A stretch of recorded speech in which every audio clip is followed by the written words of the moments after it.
네,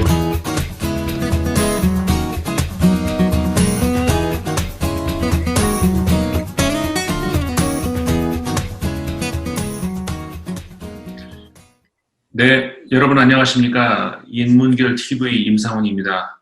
오늘도 한 달에 한 번씩 우리가 항상 소개를 해드리죠. 르몽드 디플로마티크, 지성의 창이라고 불리는 우리 르몽드 디플로마티크의 새 1호로 2021년 1호로 내용을 소개해드리는 그런 코너를 마련했습니다. 오늘도 르몽드 디플로마티크 한국의 성일권 대표님 모시고 이야기 나누겠습니다. 대표님 안녕하세요. 네, 안녕하세요. 네, 그 대표님은 지금 서울에 계시고 서울 시간이 지금 녹화 시간 기준으로 아침 9시 17분이 됐네요.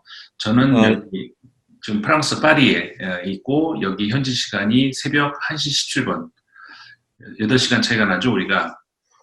어떻게 네. 겨울 좀 한국은 많이 춥죠? 어떻게 지내시는지요? 아닙니다. 한국은 올 겨울은 그다지 제 느낌인데 네. 그렇게 추울지는 않습니다. 왜냐하면 늘 마스크 끼고 또 혹시나 감기 들까 봐 또 두터운 옷을 입고 이러다 보니까 평소보다는 그렇게 춥게 느껴지지는 않아요. 그래서 아무래도 모두가 저기 조심조심 밖에 잘 나가지 않고 네. 이런 분위기입니다. 파리도 뭐 우리 임 박사님 얼굴 보니까 그렇게 고생한 얼굴은 아니신 것 같기도 하고, 더더욱 궁금한 것은 파리에선 도대체 어떻게 지내는지 우리 교민들 특히 그게 궁금해요. 어떻게 지금 대단히 심각한 상황 같은데.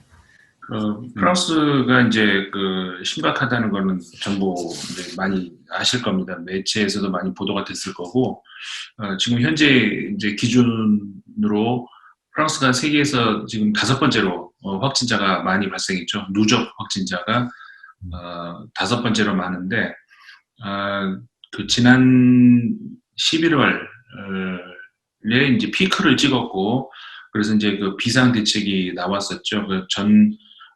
그 국민들이 대부분의 국민들이 통제가 되고 2차로 다시 한번 통제를 하고 그러는 그 결과인지 그 조금씩은 나아지고 있습니다. 그래서 한 차례 이제 그 풀렸고 그래서 이제는 그 낮에 통금은 봉쇄는 해제가 됐는데 저녁에는 그 저녁 8시 이후로는 통금이 있고요.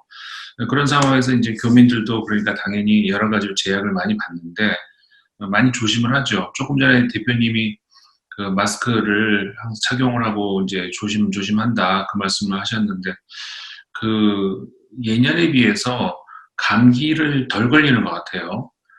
그래서 프랑스에서도 그렇습니까? 예, 역시 예비를 잘 하고 그러니까 우리가 그런 생각이 들어요. 그 코로나가 많이 이제 좀 잡히고 정상적인 생활이 이제 되돌아온다 해도 그 지금처럼 그 생활 방역을 잘 지키고 손 잘 씻고 마스크 잘 착용하고 하면은 겨울철 그 감기라든가 이런 그 질병 예방에도 효과가 많이 있을 것 같아요. 인류가 이번에 좀 많이 배운 것 같습니다. 그런 생각이 드네요. 네. 자, 그리고 뭐 이건 다른 얘기인데 네. 20일 날 오신다고요? 네, 저는 20일 날 귀국하죠. 1월 20일에. 네. 또 오시면 또 2주간 또 격리하고. 그렇죠. 어떻게 그러면은 1호로를 좀 시작할까요? 예, 1호로 한번 소개를 먼저 시작을 해주시죠. 어떻게 진행을 어떻게 할까요? 일단 그 평소 항상 하던 대로 한번 전체적으로 내용을 한번 주시고. 여기서 우리 임 박사님이 좀 질문을 좀 많이 해주실 수밖에 없는 게 네. 제가 그 신문을 드린 게 아니라 그 PDF 파일을 보내드렸잖아요. 그렇죠. 그래서 아마 그걸 아무래도 저 종이 신문에 비해서 읽기가 힘드셨을 것 같고 그래서 우선 제목만 이렇게 보셨을 것 같은데 네. 그래서 그때 이렇게 좀 아무래도 좀 질문을 좀 많이 해주시면 제가 거기에 맞춰서 네. 좀 답변을 하도록 하겠습니다. 먼저 전체적인 그 내용을 한번 소개를 해주세요. 르몽드 디플로마티크 1월호는 항상 그렇듯이 우리 한국도 그렇지만 프랑스도 이 크리스마스 또 연말 이런 분위기 때문에 기사가 그렇게 많지는 않아요. 기사거리 그 자체가.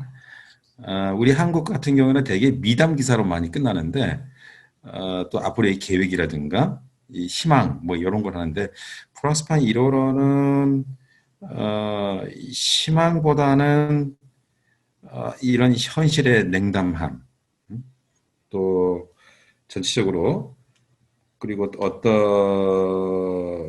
또는 암울한 현실 그리고 어떤 회색 색깔의 그런 세상 이런 것을 민낯으로 이렇게 드러낸 것 같아요. 그래서 2021년 한 해 역시 그다지 우리가 낙관이라든가 희망에 가득 찬 그런 관점으로 보기는 힘들다. 그래서 비교적 아주 드라이하게 이번 혼을 만들었습니다. 그래서 첫 번째 뭐 얘기하자면 이제 일면은 This United States of America. 되게 우리가 United States of America를 하잖아요. 미 합중국을 하잖아요. 근데 이것을 요즘에 중국 이제 뭐죠? 이게 이 저 미 합중국. 그러니까 미국이 예전 같지가 않거든요. 미국이 다 해서 주가 몇 개죠? 50개 주죠. 아, 그렇죠. 갑자기 이렇게 질문해서 미안합니다. 그 이 주 자체 연방정부와 주정부 간의 그 갈등. 되게 연방정부가 있고 주정부가 있고 시정부가 있잖아요. 이 3자가 이렇게 같은 당 소속이라든가 또는 어떤 위계적인 이런 관계라면 서로가 딱딱딱 맞을 텐데 미국 사회가 그러지 않잖아요. 그래서 거기에 어떤 불협화음이라든가 이런 걸 다루면서 이러다가 미 아메리카 합중국이 아니라 아메리카 비합중국이 되지 않겠나? 그래서 디스유나이티드 스테이츠가 되지 않겠는가? 라는 이제 우려해서 리처드 카이저 미 정치학 교수가 이렇게 썼고요. 또 하나는 올해가 2021년이잖아요. 근데 1921년 상황으로 이제 그 당시에 이제 파리 그 평화회의를 거치고 나서 이제 2021년 그 분위기 이제 1차 세계대전이 끝난 상태죠. 그러면서 이제 유럽이나 미국 서구 사회가 많은 문인들이 활동을 해요. 지금부터 100년 전. 그 당시에 이제 작가들을 우리가 로스트 제너레이션 작가라고 하잖아요. 그래서 그 100년 전을 이제 돌아보는 뭐 지금 상황도 비슷한 것 같아요. 지금도 우리가 코로나 시대에 전체적으로 대단히 블루하잖아요. 블루. 그래서 대단히 우울하고 뭔가 허전하고 이제 그런 상황에서 이제 100년 만에 한번 로스트 제너레이션을 이렇게 소환하는 그런 글이 실렸고요. 그다음에 이제 전체적으로 이제 뭐 간략하게 소개하자면은 프랑스판 발행인 세르주 알리미는 이 바이든 시대의 민주주의, 특히 국제 관계에서 바이든이 이제 미 대통령이 되고 나면 어떤 이제 또 민주주의 동맹국이라는 또 연대가 생길 거 아니에요? 미국적 그 민주주의 질서를 위한 이런 걸 다뤄왔고 또 하나는 이제 아시아가 사실은 가장 자유무역 있잖아요. FTA. 이 규모가 가장 큰 지역이 됐어요. 그래서 자유무역이라는 이 폭탄을 진 아시아의 향방을 다뤘고 이거는 이제 마틴 빌라르 동아시아 담당 기자가 쓴 거죠.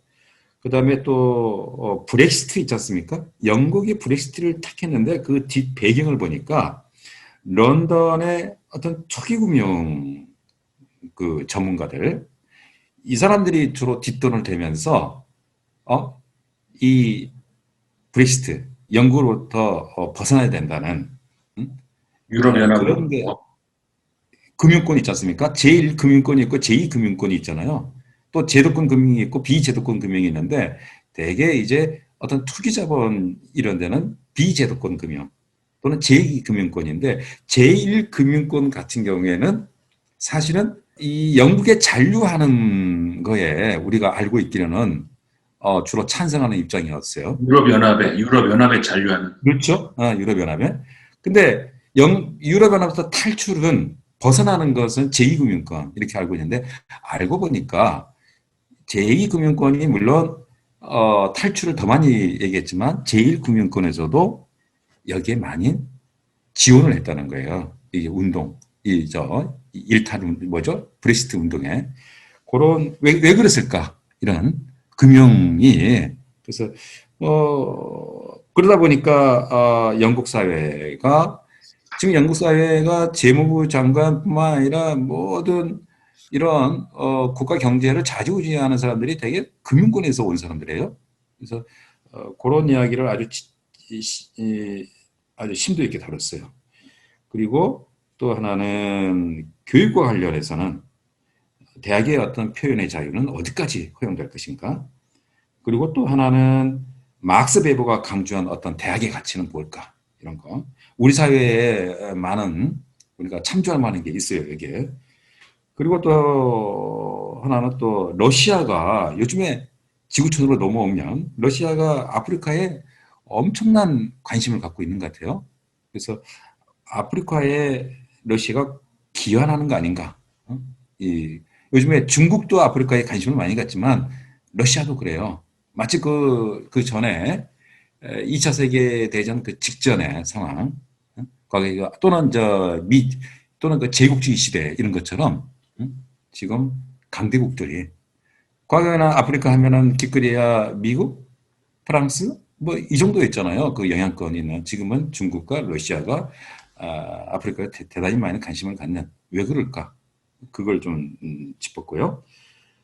그다음에 영국 같은 경우에는 지금 노동당이 대단히 헷갈리고 있어요. 우리나라의 어떤 진보 진영의 어떤 당들이 헷갈리는 것 같고는 좀 그런 수준이 아니라 영국의 노동당이 과연 노동당인가라는 생각이 들 정도로 또 그런 문제를 또 다뤘고요. 그다음에 카카스 지역이라는 데가 있어요. 카카스 지역에서 러시아와 터키가 대단히 일촉즉발의 어떤 분쟁에 들어갔다는 거. 그리고 전적으로 아랍 국가들과 이스라엘의 관계는 썩 좋지 않잖아요. 근데 미국이 요즘에 그 아랍 국가들과 이스라엘의 관계 정상화에 개입하는 왜 그럴까? 그리고 그다음에 중국이 아까 말씀드린 대로 이제 아프리카, 아랍 이런 데 많이 이제 개입을 하고 투자도 하고 이러는데 과연 중국식 그 낙수 효과라는 게 낙수 효과 그런 게 있잖아요. 그 과연 이러한 경제와 관련해서 그 부산물적인 그런 낙수 효과를 이 중국이 그 교육하는 국가들이 과연 받을 수 있을 것인가? 그런 문제를 다뤘고요.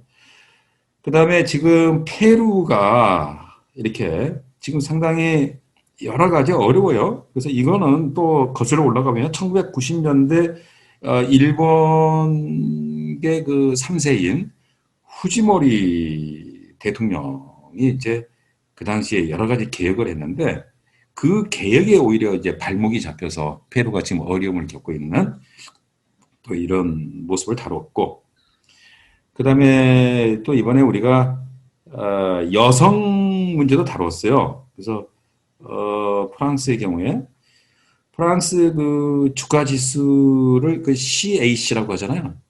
CAC 그 우리나라의 그 코스닥 뭐 저 코스피 같은 데죠. 그 프랑스 그 주가 지수에서 이 권력을 쥔 페미니스트 네트워크가 있어요. 이거는 이제 주로 다국적 기업들을 그 이런 데 다니는 또 거기 고위직을 지금 지내고 있는 여성들이 어떤 네트워크가 있는 모양이에요. 그들만의 네트워크. 그들만의 네트워크가 있는데 이게 진정한 의미에서의 이게 페미니즘 건지 또는 어떻게 이런 다국적 기업의 어떤 다국적 기업 친화적인 그런 이 여성 네트워크인지 이제 그런 문제를 다뤘어요. 그리고 이제 그다음에 또 국내 필자가 쓴 커리어 우먼의 꿈.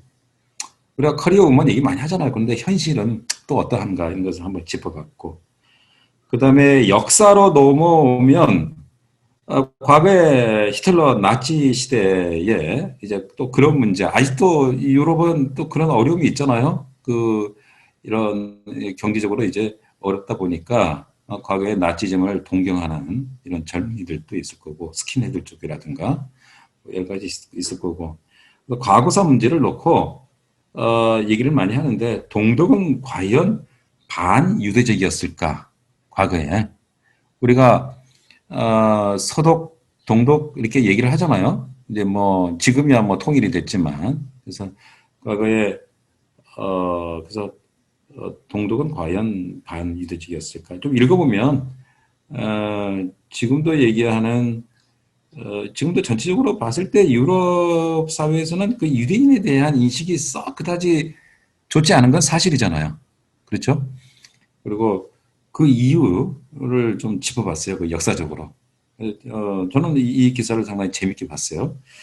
그 다음에 이제 코로나에 대한 이야기인데,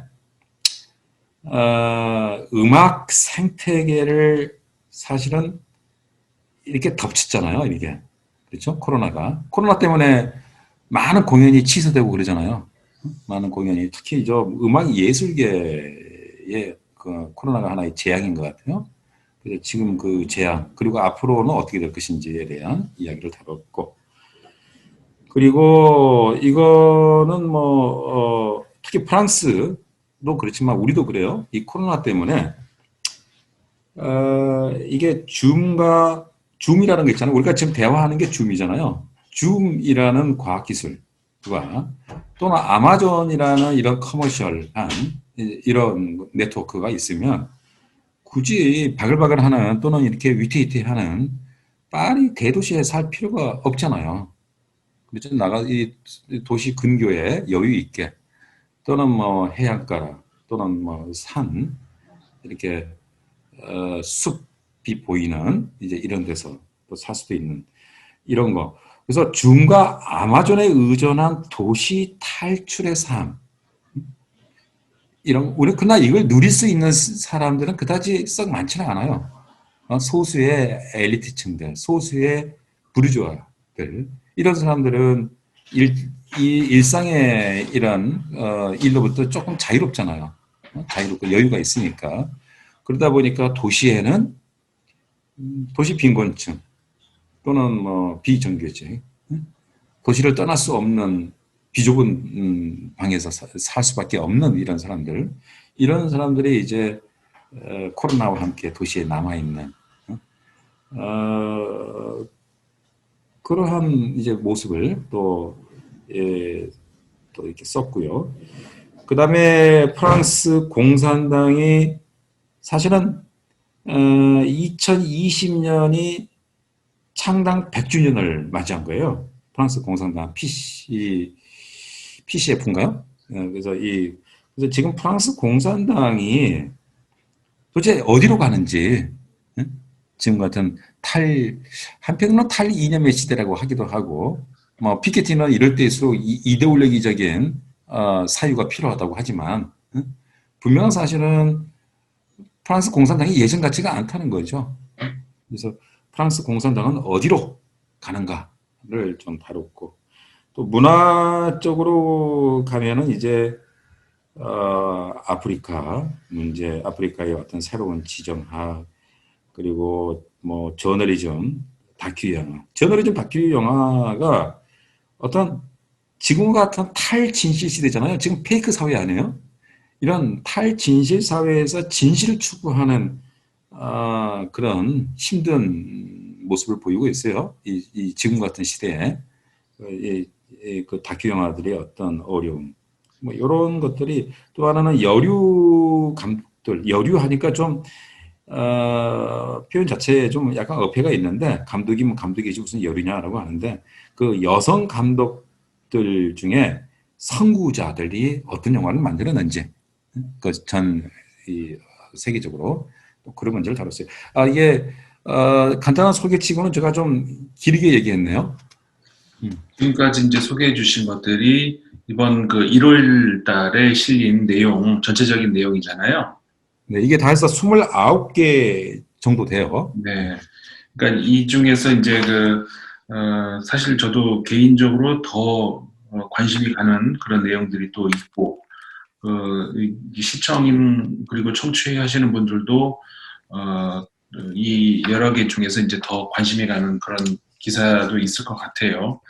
굉장히 이번에도 다양하게 여러 분야에서 이제 재미있는 글들이 많이 있을 것 같은데 일단은 이렇게 하시죠. 이 중에서 대표님이 소개를 특별히 더 해주고 싶은 그런 기사 한 2개 혹은 3개 정도를 너무 길지 않게 짧게 조금 더 구체적으로 자세하게 어떤 내용인지 좀 소개를 해주시고 저도 개인적으로 제가 조금 더 이렇게 여쭤보고 싶은 거 뭐 1개 정도, 2개 정도 그렇게 한번 더 질문을 해드리고 이렇게 한번 진행을 해보죠. 네, 그렇죠. 일단 2개 정도 소개를 해주신다면 뭘 해주시겠어요? 우선은 제가 아까 말씀드린 아메리카 비합중국의 그늘이라는 그 기사에서 몇 가지 이제 사례별로 이 글에 대해서 좀 설명을 해드리겠습니다. 지금 저기 혹시 이런 뉴스를 들어보신지 모르겠네요. 서초구 구청장이 부동산세가 서초구에 많이 나오잖아요. 거기가 종부세 지역이니까. 네. 그래서 구 차원에서 구청장의 그런 권위랄까요? 입장에서 국민들이 이렇게 세금 많이 내는 거 볼 수가 없다. 그 세금을 절반으로 깎여주겠다는 거예요. 그 중앙정부는 거기에 대해서 지금 막 반대하는 입장이잖아요. 대단히 난감하잖아요, 지금. 이렇게 되면은 또 다른 구에서도 그럴 거 아니에요. 현실적으로 그렇게 되면은 중앙정부의 권위가 떨어지고 또 법의 어떤 일관성이 떨어지잖아요. 그러면 이제 혼란 속에 빠지는 거죠. 이런 것처럼 미국의 경우에는 이렇게 아까 말씀하신 대로 이제 50개 주가 있는데 이 주가 이렇게 어느 정도 좀 연방 준비 뭐죠? 연방 정부와 주 정부 이렇게 어떤 일관성이 있어야 되는데 최근에 보면 이게 그렇지 않다는 거예요. 그래서 이렇게 보면 미국의 이제 수정헌법 제10조에 의하면 연방 정부에 이임되지 않은 권한은 각 주 정부가 가진다라는 표현이 있어요. 그러니까 애매하죠, 사실은. 그러다 보니까 각 주는 이론상 연방법을 위반하는 조치를 할 수 없고 그렇게 채택하는 법안은 무효가 될 가능성이 있어요. 그러나 막상 현실을 보면 특히 미국 의회와 백악관이 이렇게 명확하게 이렇게 구분되지 않은, 명확하게 규정하지 않은 이런 사안들이 꽤 많아요. 그러면 주 정부가 자신에게 이임된 재량권을 이렇게 누리는데 예를 들어 동성결혼 있잖아요. 동성결혼만 해도 어떤 주는 동성결혼을 인정해. 예를 들어서 아이오와 버몬트, 메릴랜드, 뉴저지 이런 데는 연방 대법원의 판결이 나오기 전에 동성결혼을 합법화했어요. 근데 이런 거가 근데 미국이 연방 차원에서 동성결혼을 합법화했어 이제 나중에 2015년에. 근데 또 반대로 또 다른 주 정부는 이걸 안 따르는 거야. 이걸 안 따르고 우리는 반대한다는 거야. 이런 어떤 불일치. 그것도 마리아나 사형 합법화라든가 이것도 어떤 데는 저 주 정부가 합법화하기도 하고 어떤 데는 비합법하기도 하고. 근데 중요한 것은 연방 정부에서는 마리아나는 아직 결론이 아직 안 났어요. 마리화나. 마리화나 그렇게 있고 그다음에 또 하나는 낙태 문제, 낙태, 기후변화 이런 거 이러한 것들이 또는 최저임금, 이민자, 인종차별, 뭐 환경 문제 이러한 많은 현대 사회에서 이렇게 이렇게 드러날 수밖에 없는 어떤 민감한 법안들에 대해서 연방 정부가 제때제때 대응하기도 힘들고 또 거기에 주 정부조차도 여기에 대해서 어떤 일관성 있게 각 주마다 다르니까 입장이. 왜냐하면 그거는 어느 주는 공화당, 어느 주는 민주당 이렇게 딱 갈라져 있거든요. 미국이. 우리도 그러잖아요. 어떤 TK 지역은 항상 정치를 잘하건 못하건 보수 뭐 무슨 당이 있잖아요. 또는 호남 지역은 또 그런 게 있고 또 서울도 강남 지역과 비강남 지역 간에 항상 또 지지하는 계층이 다르고 지지하는 세력이 다르고 이러다 보니까 이런 문제가 생기는데 이러다가 미국이 유나이티드 스테이츠가 아니라 디스 유나이티드 스테이츠가 되는 거 아닌가 이런 우려를 문제가 있어요. 특히 이게 트럼프 시대에 더더욱 이게 심화됐다는 거죠.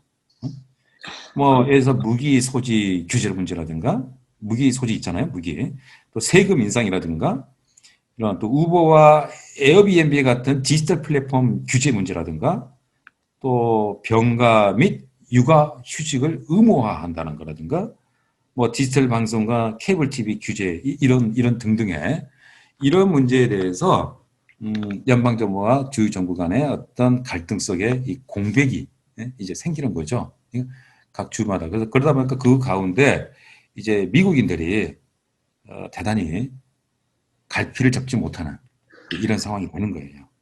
미국 같은 그리고 경우가 처음에 이제 나라를 건국을 할 때 연방제로 이제 시작을 했었죠. 그래서 각 주마다의 그 자치성을 크게 인정을 하면서 그러면서 이제 그 전체적인 그 각 주의 자치적인 주의 전체적인 통일성을 어떻게 할 것인가 이제 그 질문에서 이제 그 페데레이션 합중국 체제로 이제 만들어졌는데 그러니까는 각 주마다 정부가 있고 의회가 있고 그렇지만 이걸 전체를 묶어가지고 또 한 번 다시 한번 정부가 있고 의회가 있고 근데 이제 그 관계를 어떻게 설정할 것인가 여기에 따라서 시대에 따라서 이 미국이 계속 변해왔던 것 같아요. 예를 들어서 그렇죠. 어떨 때는 연방 정부가 강한 힘을 발휘한 적도 있었고 어떨 때는 각 주정부들이 더 힘을 발휘할 때도 있었고 근데 전체적으로 보면은 미국이 원래 이제 그 주의 자치성이 많이 부각이 되는 그런 체제에서 조금씩 점점 이 권력이 연방 정부 쪽으로 많이 오는 그 큰 틀에서 보면은 그쪽으로 흘러왔다고 볼 수가 있는데 그러다 보니까 이제 문제가 되는 것이 이번에 대통령 선거 때도 또 나왔던 이야기지만 미국 대통령을 뽑는데 왜 그 전체 국민의 의사에 반하는 그런 대통령이 당선이 이게 되느냐. 예를 들어서 이번 같은 경우는 바이든 대통령 당선은 아니었지만 지난 트럼프 대통령 당선도 전체 민의에 반하는 대통령 당선자가 나왔고 그리고 그러니까 힐러리 클린턴 상대로 말이죠. 그리고 그 다음에 엘 고어 상대로 조지 부시 대통령이 당선될 때도 전 국민의 의사에 반하는 그런 결과가 나왔었고 비민주적인 거 아니냐. 근데 거기에 대해서 이게 이제 그 주의 목소리를 더 반영을 해야 되기 때문에 그런 결과가 나올 수 있는 그런 것들이 이제 바로 이 주를 어떻게 전체 미국이라고 하는 연방 국가에서 주의 자격을 어떻게 봐야 되느냐 이제 그 문제라고 할 수가 있는데 말씀하신 것처럼 트럼프 대통령 시대에 와서 그 주 입장에서 왜냐하면 연방 정부가 특히 그 코로나 사태를 대처하는 데 있어서 너무나도 이제 그 무능한 그런 모습을 보여주다 보니까 주 정부 입장에서는 그 연방 정부와 별도로 그렇게 행동에 옮기는 그런 경우들이 많이 있어 왔던 것 같아요. 근데 미국 어떻게 보면 앞으로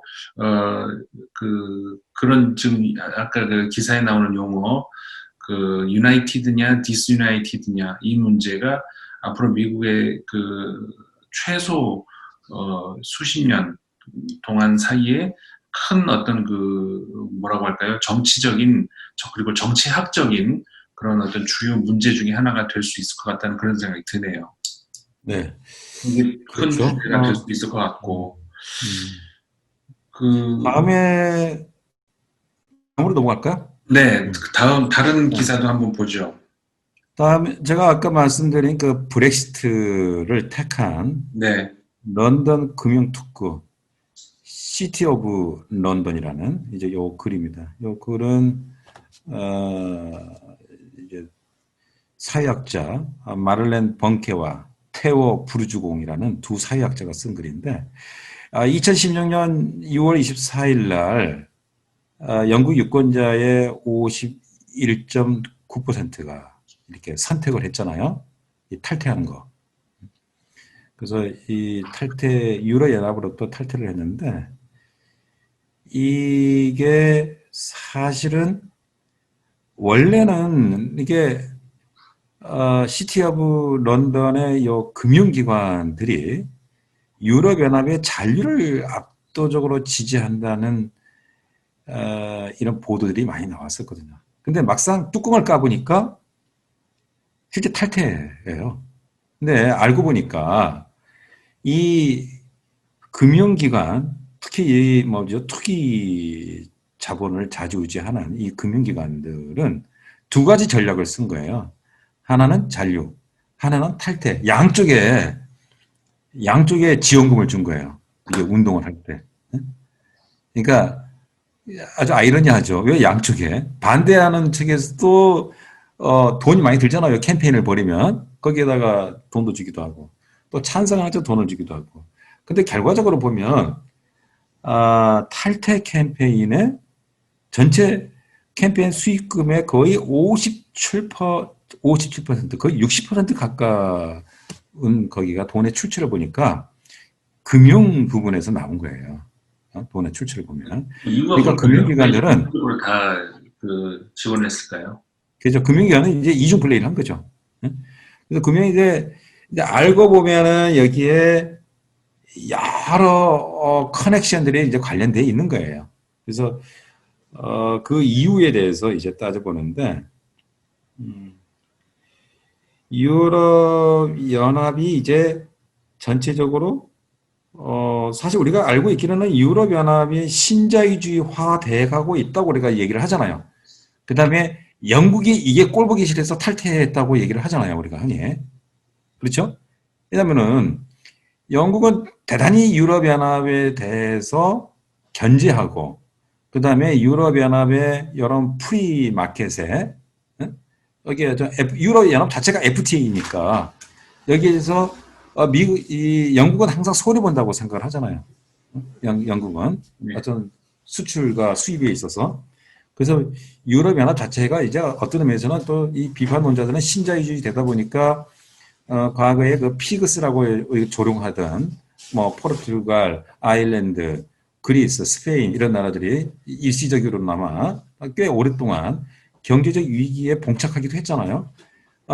그런 것이 이제 어떤 신자유주의의 어떤 후유증이라고 얘기를 한 거죠. 그래서 영국은 자기네 자국의 어떤 경제를 보호하기 위해서 유럽연합으로부터 탈퇴했다라는 게 지금까지의 어떤 정설같이 굳혀져 있는 게 사실이에요. 근데 막상 뚜껑을 열어보니까 투기자본들이 이렇게 탈퇴에 베팅을 한 것은 또 베팅을 하고 문제는 이렇게 베팅한 주요 금융기관의 고위직들이 이번에 보리스 존슨이라고 그 보리스 존슨 그 총리 있잖아요.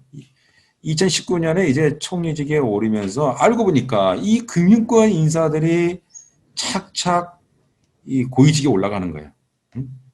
예를 들어서 뭐 예를 들면 재무장관도 금융권 출신 또는 에너지부 차관이라든가 또 기타 뭐 원내대표라든가 당의 보수당의 원내대표 이런 분들이 사실은 금융기관에 있던 분들이에요. 근데 금융기관에 그것도 제2금융권 뭐 우리나라의 제2금융권하고 비교가 안 되는 대단히 투기성이 강한 이런 데서 일하는데 알고 보면은 이게 브렉시트의 움직임 자체가 유럽 연합의 신자유주의보다 더 많이 나간 자유지상주의라는 거죠. 자유지상주의. 그래서 그러니까 제가 아까 이제 자유지상주의는 그 말씀하신 중에도 그냥 일단 말씀을 하시게 듣긴 했습니다만은 이해가 동의할 수 없는 그런 부분이 이제 그 부분이었거든요. 흔히 정설이라고 하면서 이제 말씀 소개를 해주신 그 유럽 연합이 신자유주의로 흐르는 것에 대해서 그 거기에 대한 반발 그런 것으로 영국이 이제 브렉시트를 택했다라는 그런 말에 대해서 저는 동의할 수가 없는 그런 입장이었거든요. 그 오히려 이제 반대의 경우라고 이제 생각을 했는데 지금 바로 이제 그 부분이죠. 네, 방금 말씀하신 그 음, 부분이 이제 딱 이제 그 부분을 지적을 하시는 것이죠. 음, 사실은 이게 어떻게 보면 조금만 더 깊이 들여다보면은 바로 보이는 건데 영국이 한마디로 말해서 그리고 유럽 연합 안에서의 그 자유시장 체제를 유지를 하면은 영국이 손해를 본다. 그거는 조금만 들여다보면은 그렇지 않다는 것이 바로 나오거든요. 그러니까 오히려 지금 방금 조금 전에 말씀하셨던 오히려 영국이 더 그 그러니까는 그 자유라는 말이 참 애매한데 자유라는 말이 참 좋을 수도 있는데 그러니까는 그 뭐라고 하죠? 그 공평한 안에서의 어떤 그런 그 자유로운 경쟁 이것하고 정글 법칙 같이 그냥 풀어놓고 강한 자가 다 잡아먹게 놔두는 그런 자유를 얘기하는 건지 그거에 따라서 자유라는 말이 굉장히 잔인한 말이 될 수가 있는 건데 지금 조금 전에 지적해 주셨던 그 부분이 바로 그 브렉시트의 문제점을 정확하게 얘기하는 그 지점인 것 같아요. 네, 거기서 조금 이제 보충하자면은, 예, 아까 말씀드린 대로, 요 자유주의, 그러니까 브렉시트 움직임은, 이제 자유지상주의의 영향을 더 크게 받았다라고 말씀을 드렸잖아요. 그 자유지상주의는 사유재산의 보장. 이거는 뭐, 누구나 다 이제 중요하게 생각하잖아요. 사유재산. 이것을 제외한 모든 형태의 국가 개입을 제한을 해요. 국가 개입을 하지 말라는 거죠. 그러니까 그리고 그거는 악마의 어떻게 보면 속삭임이죠. 사유 그렇죠. 재산을 내가 땀 흘려서 번 돈을 그건 보장을 해준다. 이게 참 말은 참 멋있는데 아까 이제 자유라는 말도 마찬가지인 것처럼 어떻게 번 돈이냐에 따라 다르죠. 내가 어떻게 뭐 개같이 벌어도 정성같이만 쓰면 된다? 그런 논리가 어디 있습니까? 음, 그 사유재산을 보호한다는 거 그거만큼 저는 아주 악마의 속삭임이 없는 것 같아요. 그렇죠. 그래서 이제 지금 그 보리스 정권은 그래요. 집산주의와 국가주의를 부정하는 경제 논리. 예를 들면은 국가 간의 관계에서도 이들은 이제 보호주의가 아닌 고립주의를 택하는데 왜 고립주의를 택하냐면 국가 간의 관계에서 제도화에 반대하는 거야. 제도화에 반대하면서 자기네들 멋대로 이 통상협정은 당사자의 재량을 맡게 한다는 거죠. 경제적 이익이 되면 얼마든지 취할 수 있고 안 되면은 국가 간의 이 관계 이런 것도 다 저버릴 수도 있는 거고. 그러니까 결국에는 이제 경제적 이익에 따라서 정책이 좌지우지되는 자유지상주의로 간다는 건데 지금 영국이 지금 그런 위기에 있죠. 좀 그런 현상이 있죠. 이 코로나 대책만 해도 거의 자유지상주의지 않습니까? 네, 이런 문제를 아주 심도 있게 이 글은 다루고 있어요. 그래서 네, 제가 다 설명을 하면은 아무래도 그냥 이 정도 얘기를 그렇죠. 하고 네. 또 이제 독단으로 되지 나머지는 않겠는데. 기사로 이제 읽으시면 되고 네, 그런 문제 지적이다. 이제 이런 네, 정도 네, 그렇죠. 말씀해 주시면 되죠. 그다음에 또 아무래도 굉장히 우리가 이제 좋은 주제를 아시아에 있다 네, 보니까 네, 아시아가 진 자유무역이라는 폭탄, 음, 마틴 빌라르 한국에도 몇 번 온 분이죠. 네, 이분이 네, 이제 썼는데 지금 얼마 전에 그 영내 포괄적 경제 동반자 네, 협정이라는 네, 그 RCEP라는 자유무역 협정에 아세안 회원국과 호주, 중국, 한국, 일본, 뉴질랜드 이렇게 체결을 했어요. 체결을 했는데 이렇게 그럼으로써 총 인구수 6억, 뭡니까? 이게 거의 6억이 아니죠. 거의 뭐 몇십억이죠. 거의 이 정도의 이제 인구가 사는 아시아 시장이 이제 자유무역이라는 큰 틀에서 이제 우리가 살게 됐어요.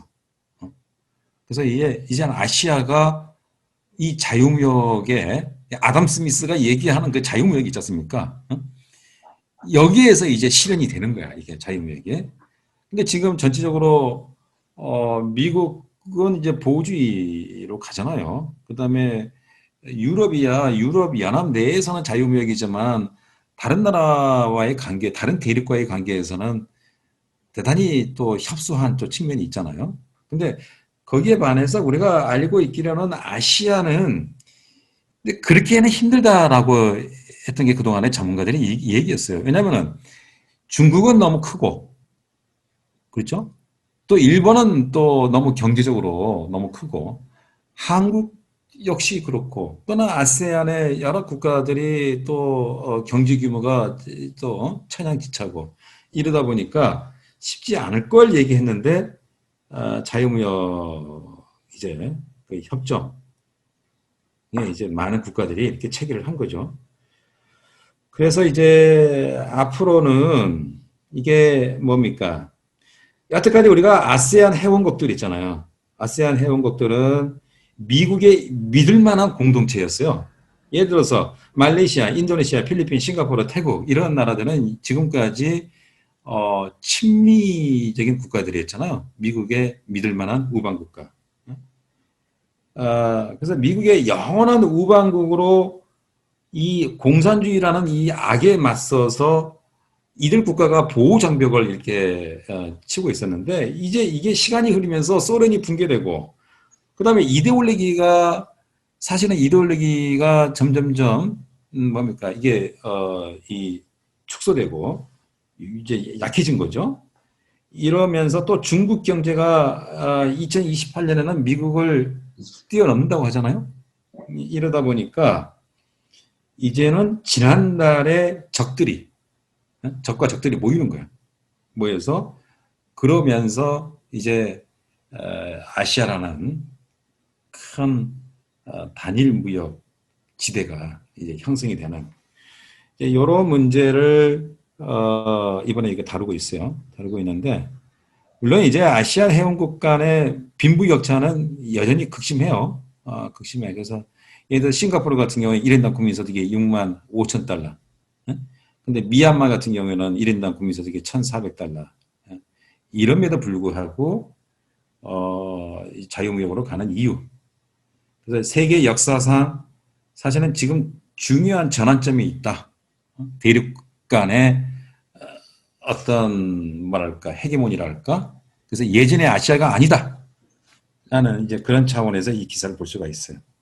이게 특이한 이 기사도 굉장히 재미있을 것 같은 것이 그러니까 그 아시아 국가들이 아까 말씀하셨잖아요. 지금 어떻게 보면은 그 가장 인간이 이상적인 그런 그 체제의 국가로 가는 모습, 아직은 멀었죠. 그런데 이제 그 방향 위에서 가장 많이 근접해 있는 것이 어떻게 보면 유럽연합이라고 할 수가 있는데, 그러니까는 시장이라든가, 그 다음에 국방, 외교 이런 것들을 이제 큰 틀에서 묶어서 해버리고, 그 불필요한 어떤 어, 비효율성 이런 걸 없애버리고, 대신에 문화라든가, 어떤 특히 그 언어 같은 거, 이 언어가 우리가 국어라고 표현하는 것, 그러니까 사실 국어라는 것은 인간의 다양한 언어를 국가의 경계선으로 다 이렇게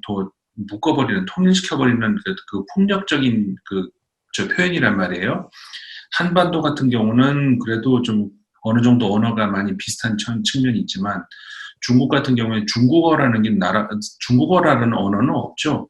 북경어고 뭐 광동어고 이제 그런 것들이지 그 중국어라는 언어는 없잖아요. 그러니까는 그 정치적인 그 경계선으로 언어까지 다 이렇게 묶어버리고, 그러니까 유럽도 이제 그런 형편이었는데, 그러니까는 언어라든가, 그러니까 등등, 그러니까 이런 문화적인 측면에서는 더 세부적으로, 그러니까 국가를 해체하는 수준으로 더 작게, 그래서 이제 더 거시적으로, 더 미시적으로, 양쪽 방향으로 이렇게 해체하는 것이 어떻게 보면 유럽연합의 정신인데, 그런 의미에서 이제 그 유럽연합이 그런 이상적인 그런 방향으로 가장 많이 가 있다. 아직 갈 길은 굉장히 멀다라고 할 수가 있다면, 그다음에 경제적인 차원으로만 보자면은 아까 이제 중남미 지역의 이제 메르코수르 같은 경우가 그 또 유럽연합에 거의 이제 그 필적할 수 있는 그런 정도 수준으로 가 있고, 그 경제적인 측면 하나만 놓고 보자면 그런 거에 비해서 아시아는 굉장히 갈 길이 멀고, 그러니까는 특히 이게 저기 동북아시아 지역 같은 경우에는 그 정치적 이해관계가 너무 첨예하게, 그 다음에 역사적인 어떤 그 갈등 관계가 너무 첨예한 그런 상황이 있고, 해결할 문제가 많고, 그 아까 지적하신 것처럼 동남아시아 지역 같은 경우는 경제적 격차가 너무 크고, 특히 동북아시아와의 격차가 너무 크고, 그러니까 아시아는 어렵지 않겠는가, 이런 차원에서 아시아 지역에서 이제 거대한 어떤 그 자유무역 그 지역이 탄생을 하니까, 여기에 그러니까 그 규모만 놓고 보자면은 세계 최대 규모가 되는 거란 말이에요. 중국 들어가고 영국 일본 들어가고 뭐 이렇게 하다 보니까. 그래서 이제 다른 나라에서 다른 지역에서 굉장히 유심히 보는, 앞으로 유심히 이제 지켜보게 될 그런 것 중에 하나인데, 뭐 이게 이제 긍정적인 측면이 물론 있겠죠. 그런데 분명 그 정치적으로 안정된 그런 상황이 아닌 그런 지역에서의 어떤 그 경제적인 그 뭐라고 할까, 울타리 이렇게 묶는 것, 이것이 분명히 우려가 되는 그런 측면이, 그러니까 다른 지역에서 보는 의미에서의 우려가 아니고 그런 그 우려가 되는 측면이 분명히 있긴 있다, 이렇게 볼 수 있을 것 같아요. 그렇죠. 이 지역, 아시아 지역에서의 그 자유무역 협정, 이 관계도 앞으로 또 우리가 10년, 최소 10년 아니면 더 길게 계속 지켜봐야 되는 그런 문제인 것 같아요. 특히 우리 르몽드 디플로마티크 같은 경우는 이건 단순히 뭐라고 할까요? 전략적, 그리고 지정학적 차원으로만 보는 것이 아니라 인문학적 그런 관심도 같이 가지고 보잖아요. 그런 차원에서 특히나 앞으로 계속 이제 눈여겨 지켜봐야 될 그런 지역인 것 같아요. 예, 그렇습니다. 근데 자유무역이 협정과 관련해서 우리가 좀 더 다음에 좀 한 번 더 다뤄야 할 텐데, 네, 자유무역 협정에 금융, 정보, 커뮤니케이션 기술, 과학기술, 인력개발, 에너지, 환경, 식량 문제 이 등등해서 이런 것들이 네, 다 자유무역 협정의 어떤 거래 대상이 되고 있지 않습니까? 네, 네, 이런 것들이 그러나 여기에서는 자유무역의 대상이 돼서는 안 될 고유의 가치를 지닌 그 네, 또는 어떤 도저히 그 거래할 수 없는 이런 네. 것들이 있는데 이런 문제에 대해서 이제 유럽의 많은 지식인들이 이제 고민을 하고 이러고 있어요. 그래서 아까 제가 그 지금 음, 보니까는 새 기사를 소개를 해주셨단 말이에요.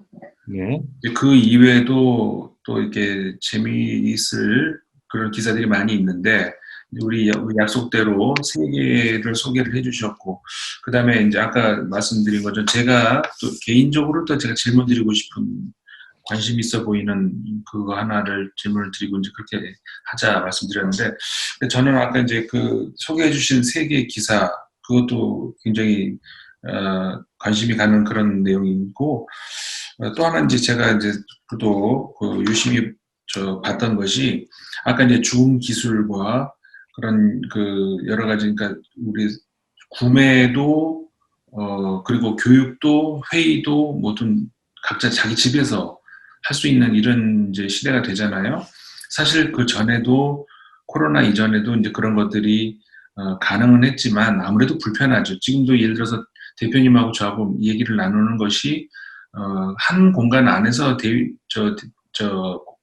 대화를 나누면은 이렇게 딜레이 현상 같은 것도 없이 훨씬 더 잘 되는데, 아무래도 조금 불편한 것이 있죠. 그러니까 그러다 보니까는 이런 그 비대면 그런 가상 그 공간 안에서 이제 대화를 나누는 이런 것들을 우리가 이제 피해 왔는데 어떻게 보면은 그 코로나가 바꿔놓은 세계가 이제 이게 있는 것 같아요. 그래서 많은 기업들도 그 재택근무를 어쩔 수 없이 강요를 받았는데 막상 해보니까 이게 생각같이 그렇게 비효율적이지 않더라. 그래서 앞으로는 코로나가 어느 정도 정리된 다음에도 이게 아마 계속 더 확산될 그런 기술인 것 같은데 다만 여기서 이제 그러니까는 아까 그 우리 르몽드 디플로마티크 1호로에서 지적을 했던 그것이 이제 이런 거죠. 그래서 이제 기존의 공간, 물리적 공간이 해체가 되는 그런 새로운 시대가 오는데 우리는 항상 그 인문학적으로 이야기를 하다 보면은 우리는 그 기득권보다는 약자 중심으로 볼 수밖에 없단 말이죠. 왜냐하면은 기득권은 소수고 약자는 다수고 그러면은 인간이라는 것은 그 다수의 인간을 우리가 이야기를 해야 되기 때문에 그래서 저는 개인적으로 필연적으로 인문학은 진보적일 수밖에 없다는 생각을 가지고 있는데 그래서 이제 공간 문제에 있어서의 어떤 공간 해체 문제도 우리가 이제 그 받아들여야 될 것과 저항해야 될 것이 같이 있는 것 같아요. 예를 들어서 공간이 해체되면서 굳이 도시 안에 없어도 된다. 그러니까는 아까 말씀하신 것처럼 저기 공기 좋은 곳으로 시골로 가고 바닷가 경치 좋은 곳으로 가서 얼마든지 업무를 볼 수 있는데 근데 문제는 그거는 아무나 할 수 있는 게 아니라 돈이 있는 사람들이나 할 수 있는 것이지 그 도시 빠져나가는 게 누구나 하고 싶지만 그 노동자들이 도시 빠져나가서 어디 가서 무슨 일을 하고 살겠어요. 그러니까는 결국 그 돈이 없는 사람들만 도시 안에서 모여가지고 결국 그러니까 이 미국에서도 그 도시 내부에서 공장지대나 이런 곳에서 이제 흑인들이 더 코로나에 잘 걸리는 것이고 이런 거잖아요.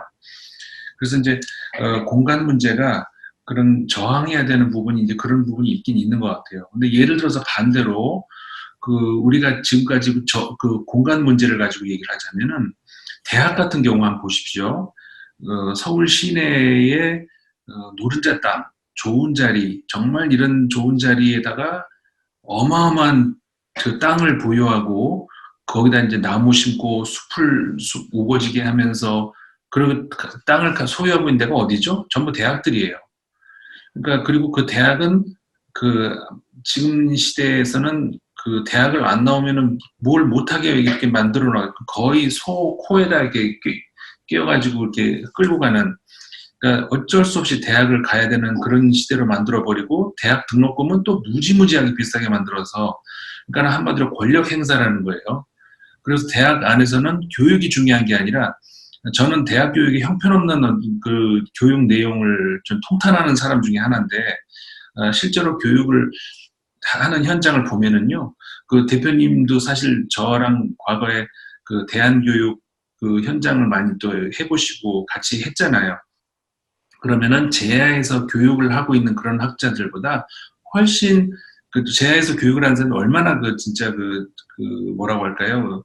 어, 굉장히 철저하게 준비를 해오고 그런 하잖아요. 대학 교육이 너무 형편없어요. 그런 거에 비하면 대학에서만 강의하는 분들은 아마 이게 무슨 말인지 못 알아들을 거예요.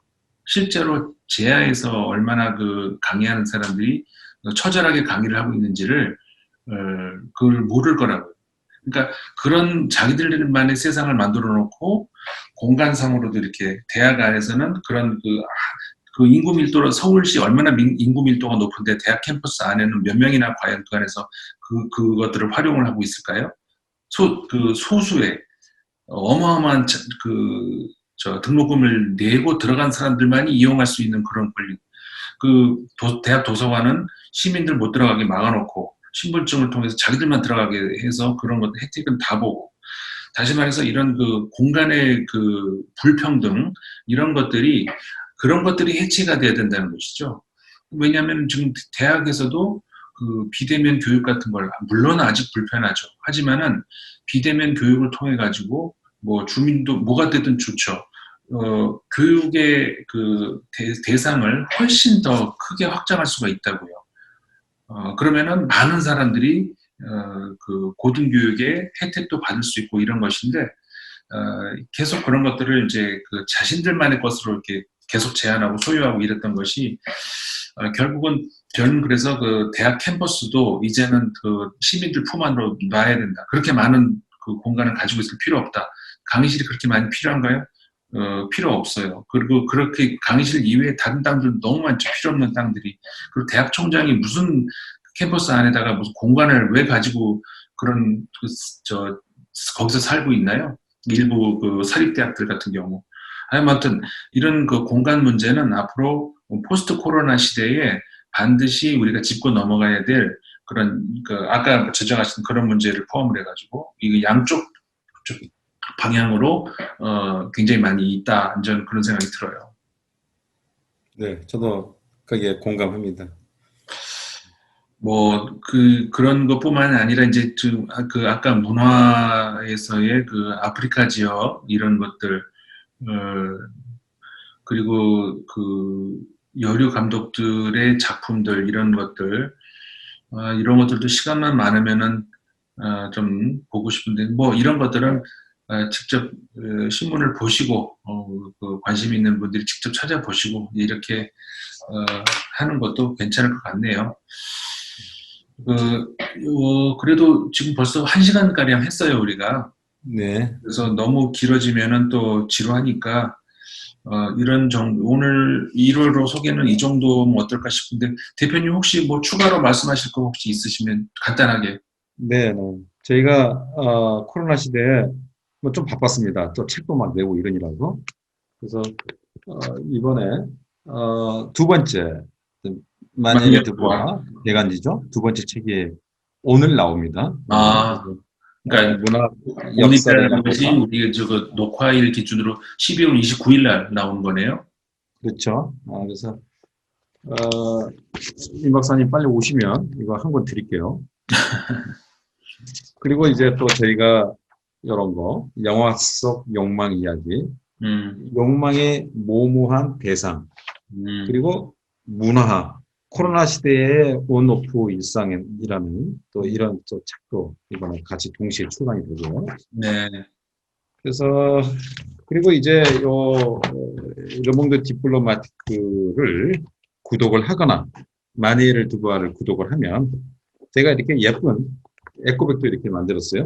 이번에 만드셨군요. 네, 아주 이번에는 좀 심플하죠. 그래서 이쁘네요.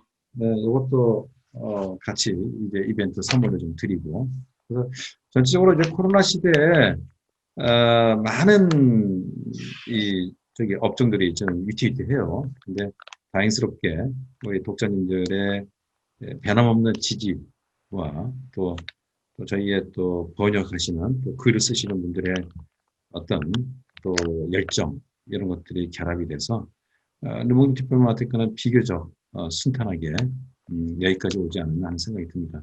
그리고 이제 새해에도 모든 분들이 다 건강하게 좀 지내시고 또 여전히 또 르몽 디플로마티크를 사랑해 주시고 또 멀리 파리에 계신 우리 임 박사님의 무사 귀환을 바라고요.